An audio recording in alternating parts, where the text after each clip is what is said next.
ഹരിപ്പാട് നഗരത്തിന്റെ മുഖച്ഛായ മാറ്റിയതിൽ നിർണായക പങ്ക് നഗരസഭയ്ക്കുണ്ടെന്ന് രമേശ് ചെന്നിത്തല എംഎൽഎ പറഞ്ഞു. നഗരസഭ കൈവരിച്ച നേട്ടങ്ങൾ ജനങ്ങളിലേക്ക് എത്തിക്കാൻ യുഡിഎഫ് പിന്തുണയോടെ കോൺഗ്രസ് പാർട്ടി നേതൃത്വം നൽകിയ വികസന സന്ദേശയാത്ര ഉദ്ഘാടനം ചെയ്യുകയായിരുന്നു അദ്ദേഹം. ഹരിപ്പാട് നഗരസഭയിലെ വികസന പ്രവർത്തനങ്ങളിൽ നിർണായക പങ്കുവഹിക്കാൻ നഗരസഭാ ഭരണസമിതിക്ക് കഴിഞ്ഞുവെന്ന് രമേശ് ചെന്നിത്തല എംഎൽഎ പറഞ്ഞു.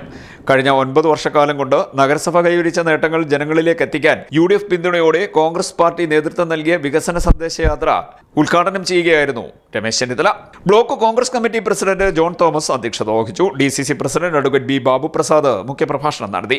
AK Rajan, MK Vijayan, Shamsuddin Kayippuram, KR Muraleedharan, S Deepu, advocate B Rajasekharan, Anil B Kalathil, Baby John, Nizam Kaippallil, Vidyadharan, Thankachan Kollamala, KK Ramakrishnan, Munjinad Ramachandran, advocate V Shukkur, MB Saji, Jacob Thampan, D Kashinathan, KM Raju, MR Harikumar, doctor MP Praveen, KA Latheef, K Babukuttan, VK നാഥൻ, വിഷ്ണു R ഹരിപ്പാട്, സുബി പ്രജിത്ത് എന്നിവർ സംസാരിച്ചു.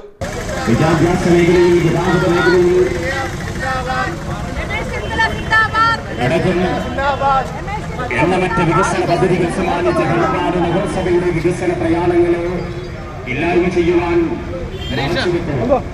പുതിയ വ്യാജ സമരങ്ങളായി കടന്നു വരുന്ന ഇടത് BJPയുടെ കവരമുഖം ഇരട്ടമുഖം തുറന്നു കാട്ടുമ്പോൾ UDF പിന്തുണയോടെയുള്ള നഗരസഭയുടെ വികസനങ്ങളെ ഒന്നായി എണ്ണി പറഞ്ഞുകൊണ്ടുള്ള വികസന സന്ദേശ യാത്രയുണ്ട്. ഈ